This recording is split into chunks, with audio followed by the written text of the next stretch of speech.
Hello and welcome to Season 3 of Meet the Drapers, Brand Accelerator. Every week, 3 entrepreneurs pitch their startups to the Drapers and a VIP guest judge. Every episode, the judges declare a winner to move on to the semifinals. And the winner is... But here's the twist. You, the viewer, can invest in any and all of these startups. Like a company? Go to meetthedrapers.com and invest in their live crowdfunding campaign, and you can bring them back for the season finale.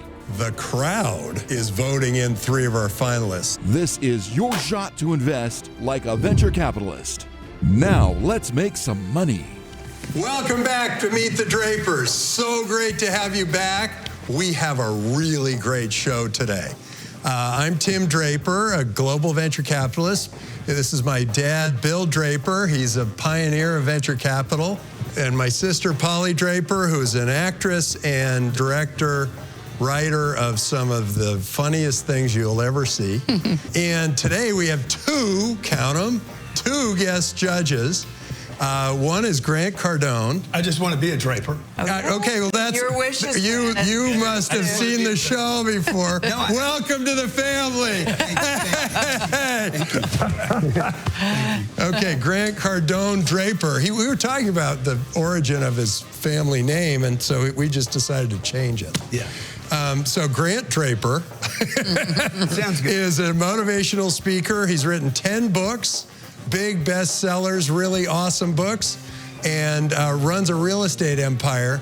And really cool, he does crowdfunding for real estate. You know how we're doing crowdfunding with you, the viewers? Well, he's doing crowdfunding for real estate. So we'll hear a little bit about that, and maybe he'll have some interesting advice for our contestants on how best to crowdfund. And in this corner, we have Naveen Jain, who runs Moon Express. Naveen Jain Korea. Draper. That's right. He's also What am I thinking? He's all right. Naveen Jain Draper, who runs Moon Express and the Viome business, and has been an enormous success. He's created, I don't know, so many unicorns, it's just hard to count. He's a real innovator. He wrote something called The Moonshot, which everybody should read, because it'll get your mind just blown. He's a real proponent for all these things that seem impossible at first, but eventually get there. One is mining asteroids, and another is taking the biome and how it connects to the rest of the body and your brain and your health and your mind, your spirit. Anyway, welcome, and thank you both for coming. Thank you. Grant, why don't you start? So tell us how this crowdfunding's worked for real estate. Yeah, so I started buying real estate when I was 33 years old, and I bought a single family house. Today we're buying huge complexes, 300, 500 unit complexes, $90 million to $150 million. We took a real estate portfolio, had about 300 units. We're at 6,500 units now. All income producing, cash flow positive. I buy the deals with my money. I get the debt under my name. And then we open it up on Instagram, Facebook, and YouTube and say, hey, there's an opportunity here. We'll have an accredited and a non-accredited fund running side by side. So the rich guys get pushed on by the little guys, and the little guys get pushed on by the rich guys. Everybody told me not to do this. We raised $256 million as of today in 20 months with no ad budget. Wow, that's awesome. Yeah. And Naveen, a big part of what we're going to be talking about today is mindset. Yep. It's a very difficult thing to be an entrepreneur. How do you build a mindset for success? So one of the things that I find is that most people come from the mindset of scarcity, that there is somehow finite amount of things, and if somehow someone else has it, you can't have it. But when you come from the mindset of abundance, you believe that you can create more market, you can create more opportunity, you can have more, that everyone can have more. So you don't have to fight for what's there, but you can actually create this mindset. So, if you think about it, there's no reason for us to not have abundance of food, abundance of energy, the abundance of education. All these problems are solvable once you start thinking about what is possible. Half of the Fortune 500 companies will go out of business. The kings will die. That means you can be the new king, and that opportunity has never existed. This is the best time to be alive.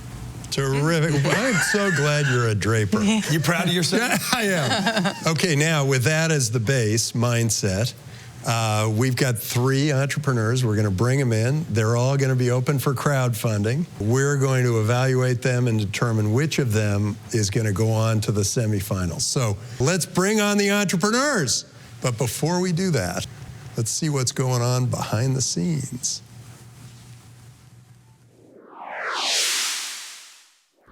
Hi, I'm Mirai, the co-founder and the CEO of Vivoo. Vivoo is a wellness app that guides you to a healthier lifestyle based on your body's needs. And we collect your body data with urine tests. Our users are actually healthy people who wants to be healthier, who wants to see what their body needs and become the best version of themselves. I know the show, I watched almost every episode. They're amazing investors in the field and they're people we're following already. I'm super excited.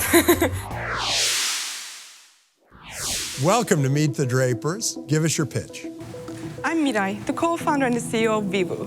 And for years, I've been trying all the wellness products just to become the healthiest version of myself. You would understand me, Naveen. I started with these wearables, but guess what? All they track is step and heart rate. Then I did more sophisticated tests, like gut test, blood test, $150 vitamin D test, 23andMe. But let's be honest, they're super expensive. It takes a month to get your results. And when you got your results, there is no way to action on them. Majority of the users don't go back to their results. That is why we created Vivoo. Vivoo is a wellness app that guides you to a healthier lifestyle based on your body's needs. First, we add a simple urine test. Looks like this. So you can actually make your test at your home and you don't have to send it to anywhere. The second thing we change is rather than showing you numbers and graphs, we start communicating with our users with suggestions, small recipes that they can follow on and see the results instantly with the Vivoo app.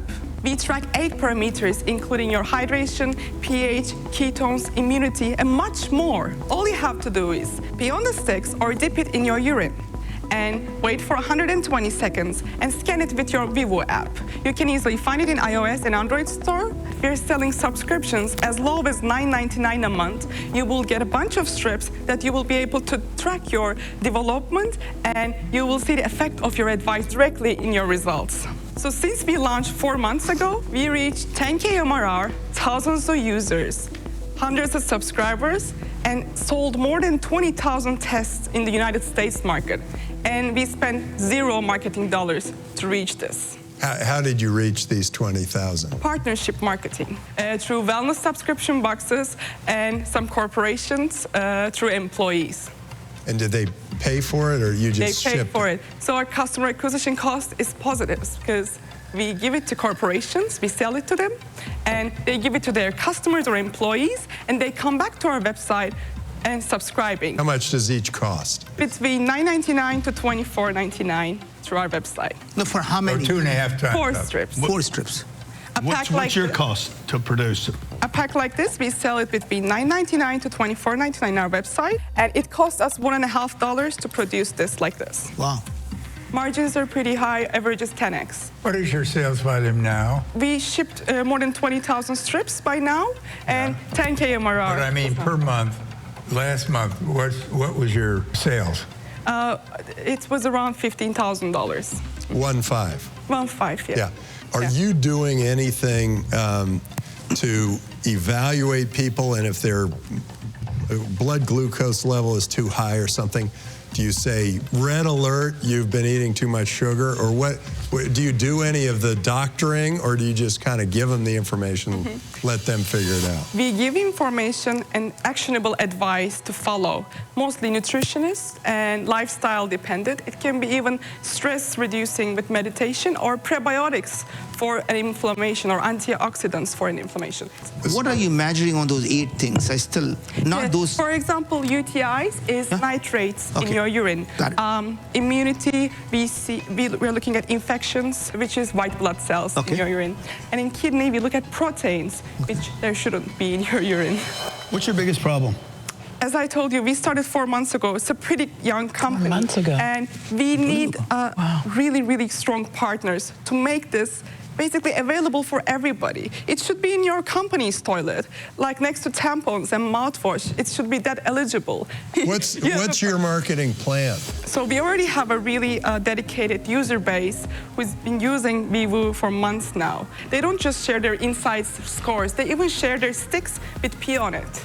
So viral effect is pretty important in this market. So it's a digital game about influencing people. Of course, we will be partnering with a lot of influencers, looking for lots of acquisition channels through digital and online. That's why we're fundraising right now to basically go after all these. I think what's the barrier to entry? Because everything that you mentioned, that's just off the shelf. Anyone can make that stick.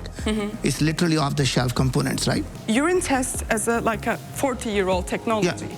And ketone tests were already living their hype. Yeah. The technology barrier is basically, first, our image processing algorithm and everything is IP protected, but second is, we don't give you results. Like Bayer, for example, had an app for urine testing with a mobile phone. It was telling you your specific gravity and bilirubin, which you don't understand, like normal, you understand, but normal audience don't understand. We make it personalized, relatable, and actionable. That's our actually core. How many other companies are doing it? At least I know of at least half a dozen who have these sticks. There is Healthy.io, for example, raised a lot of money, and they're doing it partnering with doctors and hospitals, and doctor prescribe it to you. So they use it like a medical test. Okay. We use it more like a wellness tracking tool. So we are the only one in the market on this. But if you go to Amazon, you will see people are already using urine test sticks to track themselves. They just don't have the tools and services enough. And we're asking questions. Also, we ask when you're registering your diet, your chronic disease background, and your even goals in wellness. Do you want to eat healthier? Do you want to lose weight? And we are combining all the data to give custom advice. And in future, like partnerships like Bayer, we will be able to give you the best suited supplements or prebiotics, like these partners. How much has been invested so far? In $600,000. $600,000. Yeah. And how much the company do you still own? We as co-founders still own almost 80% of the company. Wow. Terrific. It is great to have you on the show. Thank you so much to come to Meet the Drapers. Thank you so much. And I look forward to peeing on one of these. I can't wait. Oh, it was crazy. I was so excited. They asked so many questions, so I was just trying to reply. But I think overall it went well. The thing that motivates me is the fact that we're providing a lot of people something really meaningful for them. It's about health and wellness. It will be great to get Team Draper's support, but with or without, we will become one of the best wellness app that has ever been created, and we're so excited for the journey.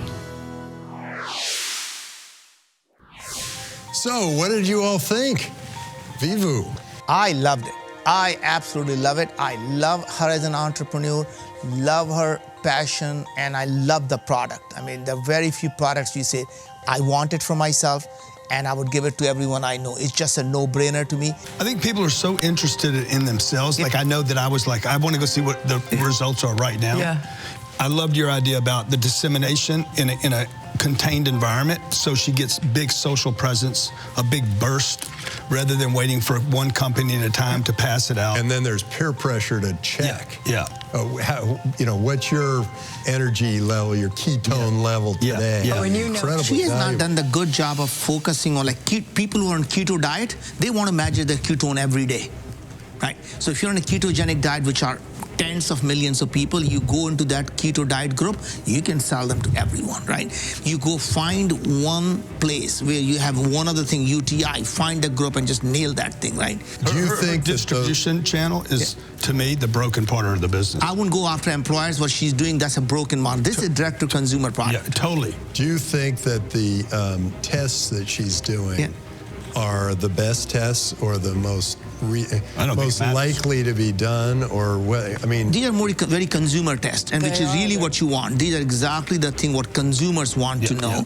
And there are few things you can add that will give you a little bit more about the diet you can change or some supplement. So if you can throw in a little bit of vitamin D and you can throw in some of the uric acid, that can change a lot there. But it's great. And my point is, it's a big. You can have two types of strips, right?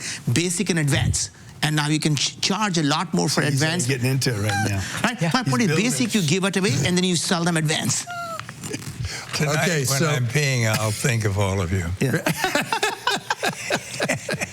Okay, so we're going to move on to the next contestant. I'm looking forward to seeing this one. This is going to be great fun.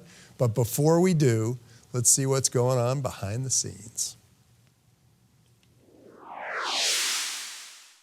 I'm Ned Lerner, the founder and CEO of Hearo.Live. Hearo.Live lets you watch your favorite stuff with your favorite people. If you can imagine, instead of watching with your friends on the couch, your friends can be anywhere on the planet and you can watch as if you're side by side. I grew up playing games with people, and over time they became a social thing with a voice hooked up into them. So it really felt like you were like playing in the same room, and at some point the light bulb went on and said everything should work like this. This is maybe cliche, but a dream come true. I mean, we're a thing to make like next generation TV media, and it's like, what better way to do it than get on TV, and finally we get a nice place to get the message out. So I'm really happy.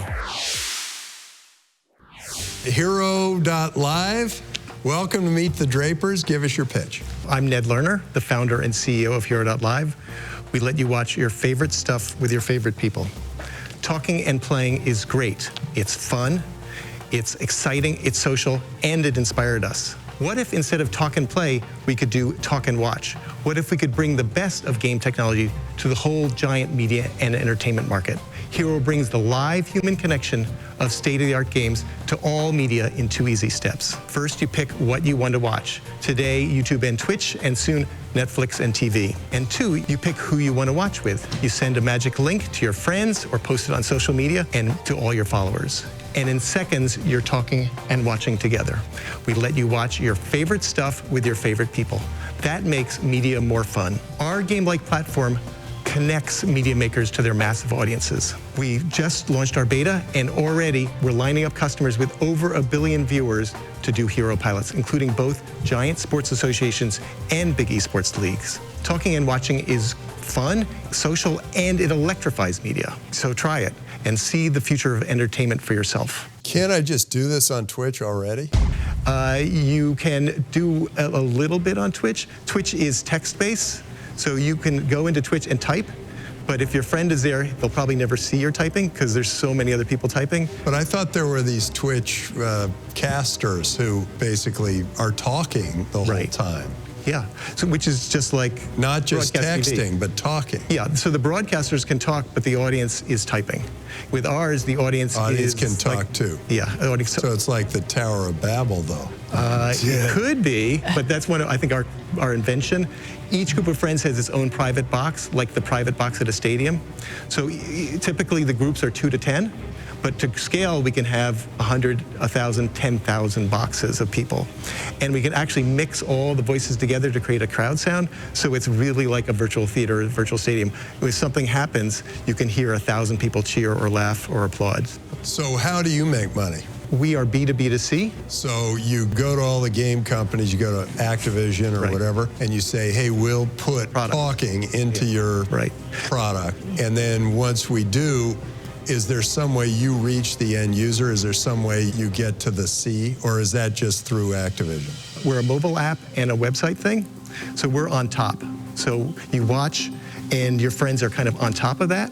It's kind of like watching on a couch like this. So they have to sign up somehow for you, on top of buying the game with Activision. Well, we've set it up so that it can be integrated directly into their website. Instead of a Twitch or YouTube plugin, you just use our plugin. Works the same way, looks the same way with one extra button, the Invite Friends button. And if you push it, turns the mic on, you send out the invites to your friends, and within a few seconds, your friends are on the same page, watching the same thing, but now talking with you. Those friends can invite more friends and more friends.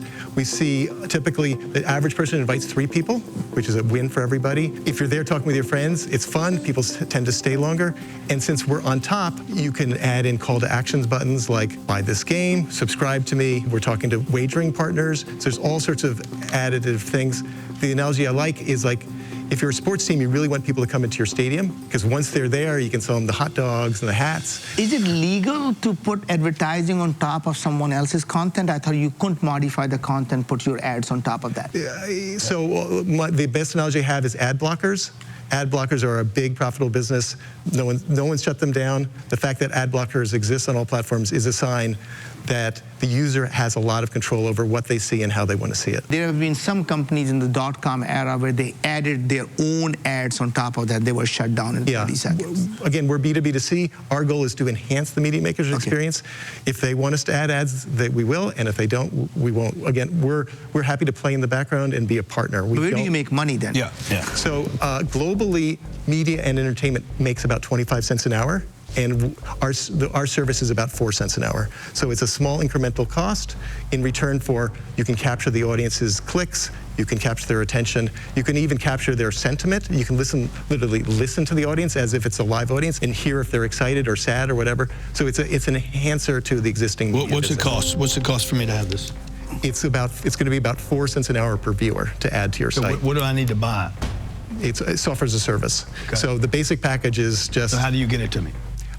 It's a little plugin you put on your website. That's the easiest way. How do I find out about it as a You can go to our website, Hearo.Live. How do you get me to know about your website? Our plan is to spend about 25% of our money raised on promotion, marketing, sales. We're talking to Electronic Arts. We're talking to some sports leagues that have NDAs. We're talking to ESTV, Esports TV, Fight TV. If we get onto their webpage, the customers will flow in. Right. They'll pay us some.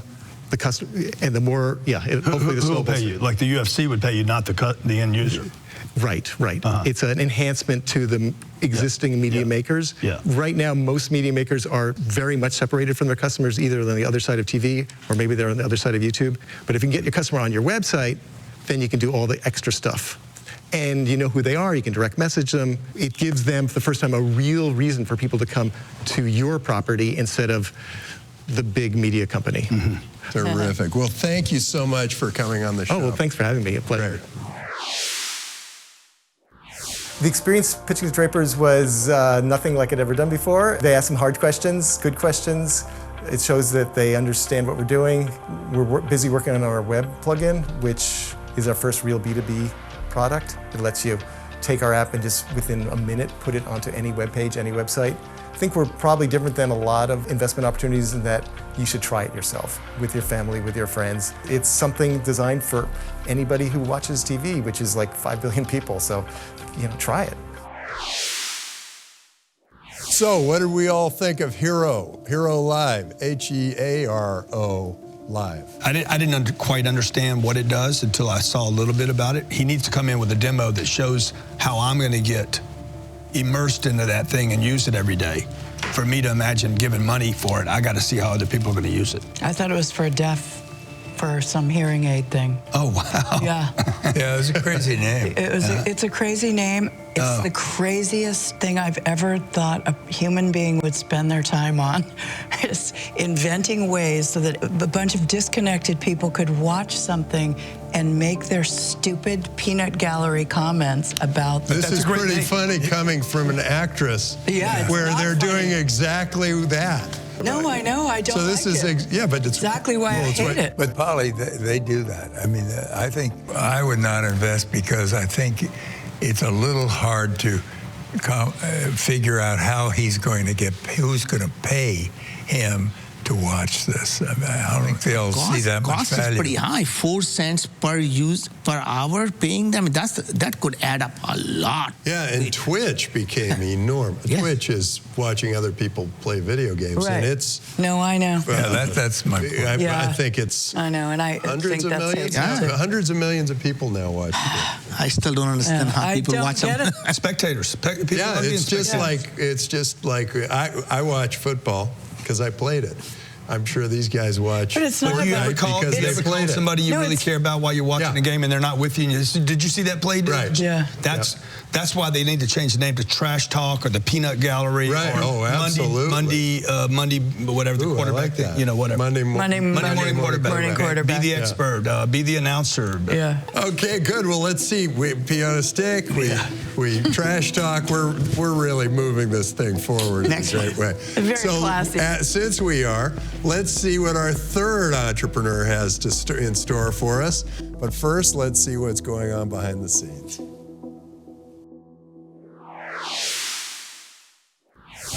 My name is Daniel Uribe. I'm the CEO and co-founder of Genobank.io. We believe we have invented a new way of storing and sharing DNA data using a blockchain-based wallet. So in 2017, one of my kids was diagnosed with a genetic mutation that is causing him a pathology. I wanted to have a private repository to keep his data private while exploring the genetic algorithms. I am super excited. I've been in the blockchain space in 2015. They are like one of the most famous investors in the area, and I would love to be backed up by them.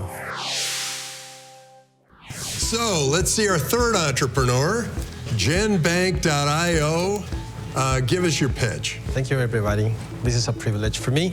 So my name is Daniel Uribe. I am CEO and co-founder of Genobank.io. We are a decentralized platform to enhance privacy over the genetic data around the world. So we are in the era of precision medicine, and precision medicine needs your data. It's genome-guided or hyper-individualized. The objective of precision medicine is to give the right drug to the right patient at the right time. On the other hand, we have the privacy of the persons or the individuals. So we're trying to tackle that specific problem because 56% of people that wants to conduct a genetic test have privacy concerns, and they say that they want to own the data without being in the health system around the world. So this is our solution. It's a DNA saliva extraction kit, and it's paired with a blockchain-based wallet. So we give the private key to each of the donors so they can control the access and own the data sets. Let's say you want to have an ancestry report. So there are companies out there providing this service. So what our platform allows them is to share only with that company one copy of the data at a time. But you don't have access to it. No, I don't. So you sell the kit, but you don't have access to the data. Correct. It's a dead business. Why wouldn't you keep the data and just anonymize it so that at least you have something of value? Well, we enable peer-to-peer transactions with data interpreters. But you are selling the kit against 23andMe, which monetizes the data, and you don't monetize the data, so how can you compete with them? As a blockchain company, we monetize the network with transactions. We take a fee of every transaction. I understand, but 23andMe just got $1 billion from GSK because they have the data for 4 million people. Yes, that is good news for 23andMe. For 23andMe, but not for the users. We offer the kit the same price, but we don't monetize their data. But that's worse. Right, but there are people who would not, who are really going to be mad at 23andMe, and they're going to say, "You guys have used my data, and it's my data, and you've got it, and you're taking advantage of it." Well, this could be the blowback. Yes.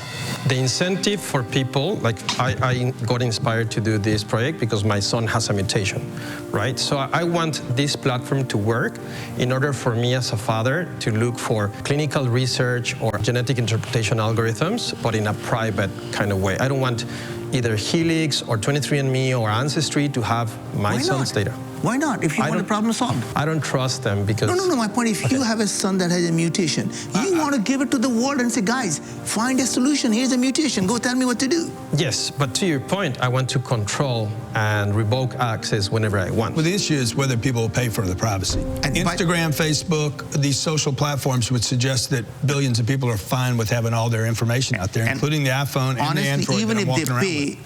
You're not going to collect billions of dollars. That data creates value. So data has so much value, there is no way you can ever compete with 23. And let's assume you're selling at the same price at $89, right? But they have billions of dollars of revenue in the data. They're going to drop it down to $29. Now what are you going to do?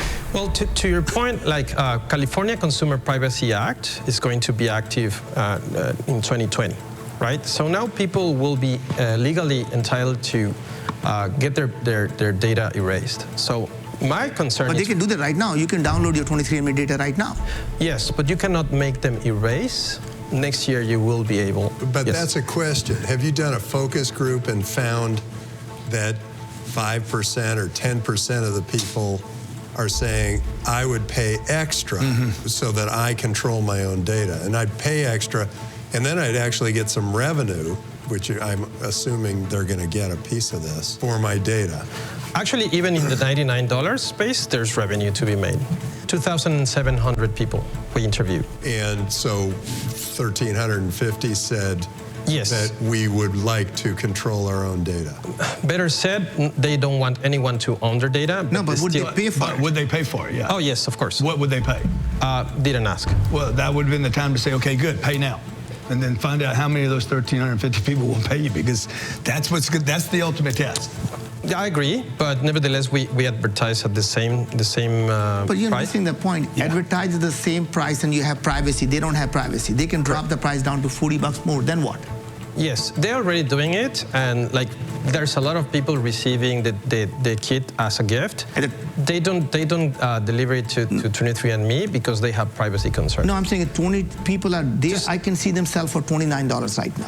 Right? Yes, I mean, So how will you compete with them? At eBay, you can find the kits at $19. But how will you compete with them then? People doesn't want to. I mean, there's a segment of people that even if you give it for $0, they won't give their data to 23andMe. I get that person. Yeah. But those are not the people. There's still 7 billion people still left that will pay and take it for $29. I think like there's like half. I mean, that's our bet. So how do you get the word out then? How do you get the word, hey, privacy is such a big issue for you that you need to pay me? Two big transformations in privacy laws are helping us. Like GDPR in Europe is making having personal data very, very expensive to the companies, and it's becoming a liability, right? And here in California, again, the privacy consumers. So we make the data accessible to companies that doesn't want to monetize the data by reselling it. So what we do is we give access to the information by just opening a special kind of port to the data. You can still serve your customers, but not be liable for the data. Or But the without custodian. owning the data, there is no use for it. That's a different business. You're saying you're going to go to the 23andMe and say, hey, use us. You can own the data, but still allow consumer access to it. Is that what you're saying? Well, it depends. I mean, 23andMe, if they doesn't change their business model, if they still pursuing like being the first company to develop like a drug for Alzheimer's, Yeah. this is still a good model, even if it's cheaper because now they are not the custodian of the data and still can train AI algorithms, lowering the cost of. Are you hoping that 23andMe gets regulated out of existence? No, my dream would be to be partners with them and help them to have their 23andMe decentralized wallet. So they're very good brand. I admire Anne, by the way. She was one of the pioneers in this space. But now I believe the game has some changing rules by letting the data be portable, right? And not be in control of 23andMe, be in control of the, yeah. What do you have invested in the company at this point? We have 5 angels and 1 family office from Barcelona. And how much does that, how much? 180,000. Terrific. Well, great. Thank you so much. Thank you very much. Thanks for coming to meet the Drapers. Thank you very much. And for presenting your business. It's very interesting. Thank you very much. I really appreciate everyone.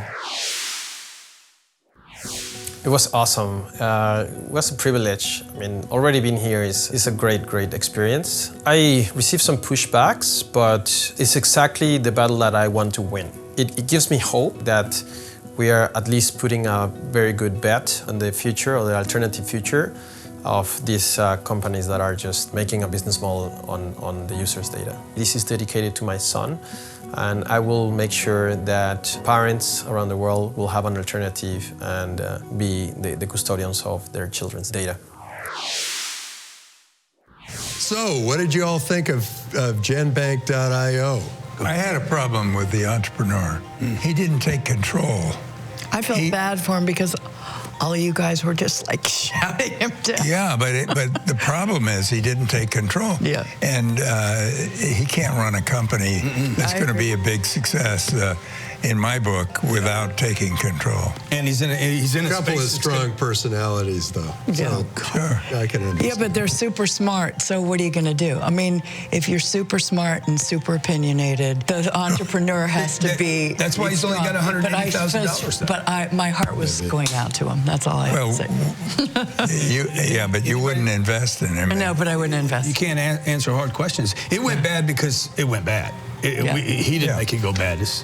Right. He's a nice guy. He's just smart. And he kept asking him a question. The guy's, he's probably butting up against in his own universe. Yeah. You know, I'm surprised he didn't come back with the answer. Yeah. There's a movement. And also you teed that up for him. He did tee it up. And he didn't grab it. Even if there is a data privacy movement, doesn't mean you can't own the data, because his whole thing is the company will not own the data. He's not saying company will own the data and also do this, which is two different. Right. I thought that was what he was going to get to. No, he's a company cannot own the data. And I thought if the company owned the data anonymously, and then people own their individual data and they could provide now it. I get somewhere, right? That could be more company interesting. not owning the data, I'm not spending all this investor money and not owning the data. And I don't buy it that people would pay for it. I don't for think the privacy. I think everybody's gonna say I want privacy. I can't imagine the people that didn't say I don't want privacy. I want it, but I'm not gonna go out of my way. Facebook is the same thing. People say I want no ads, no nothing, but I don't want to pay for it. Yeah. So that's genbank.io, but now I'm going to need all of your help to come up with a winner of these three that you've seen. So we got genbank.io, we've got Vivoo, and then we've got Hearo.Live. I think Vivo is my choice here. It's a great entrepreneur, good business.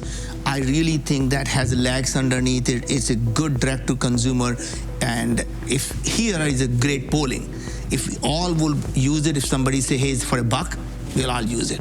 And that's, to me, is a great market fit. I think I'd use it once a year. Okay. I'd use it. I don't think I'd use it every day if I had a whole bunch there. I agree. I like Vivoo the best of the group. The entrepreneur, the business sounds like it has a huge market potential, and I think as far as using it, I think people would be quite interested about every month to find out how they're feeling. Easy to understand, good presentation. I mean, Windsor presentation, period. Oh yeah, she's cool.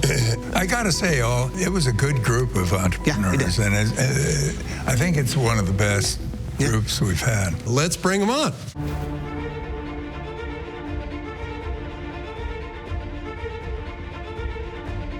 So the judges have put in their input into the crystal ball, and we're going to see what the crystal ball has to say. But first, I'd like to go through and tell you three that this was really, I believe, the best episode we've had, because it's such a great variety and such interesting and good businesses. So Vivoo, we think that this is a great opportunity. It's going to be very interesting. We don't know how often people will want to test, but she said she'd test every day, and I thought I might test once a year. And I said once a month. And he said once a month. So we're not sure exactly how you're going to have to manage it. You seem to have a lot of good ideas for how the business would work, as well as how the chemistry works. And it does seem as though this business could go in a lot of interesting directions. Okay, with Hearo.Live, we're all excited about the idea of being able to trash talk while we're watching a game, whether it's a sports game or the Academy Awards or a video game. There's some great opportunity there. The concerns that we have revolve around the idea that you are ultimately at the mercy of Activision, Electronic Arts, Major League Baseball, whatever, and they can squeeze you down and they can go use somebody else just as easily. You don't have end user control, and so that was one of our major issues. GenBank, we thought that this was a really interesting opportunity. You know, clearly there was a very loud voice saying that, what are you doing? You're missing out on the data. The data is the whole value. And I think possible investors will have to look and determine whether this is a movement that is going to get so strong that people are going to say, you cannot use my data, and big class action lawsuits against 23andMe and all that, or 23andMe keeps doing what they're doing, creates lots of value, lots of data, and then there's really no business for somebody who says, hey, you don't have to share your data here, because otherwise I think you're going to be like peeing into the wind. With that, I think what I'll do is I'm going to consult the crystal ball, and we're just going to have to see what happens. All right, is it GenBank? Is it Vivoo? Is it Hearo. Bank, Vivoo, Hearo. It is Vivoo. Congratulations. Terrific. So congratulations. You now move to our semi-final round, and you get $10,000 investment plus a $20,000 investment in brand that would convert to equity. You also get crowdfunding, which all of you do get, and you get a chance to go for the big finale, which could be much bigger money. And for you two, you're not out of the game just yet. The viewers can vote you into the finals, and you can also crowdfund and hopefully become big, huge successes. And so we can all celebrate the great success of Meet the Drapers. So see you next week on Meet the Drapers! When Satoshi Nakamoto made a token perfecto. Wait a second, you pee on that. Yep. And then, is it one use? Yeah. One use. And it is... Do I get to pee on one of these? Yes, I wrote you, so you can get to pee on this. Okay. Yeah. And when do I get to do that? You can go now. I want to see. I want to see if I'm hydrated. I think I'm dehydrated. Tonight, Okay, when so- I'm peeing, I'll think of all of you. Yeah. He kept his head down. He stayed in the dark. Never know if it was planned or a lark. But the world past Satoshi forever changed. Whether his origin block is lost or unclaimed. World is rock banker shock pure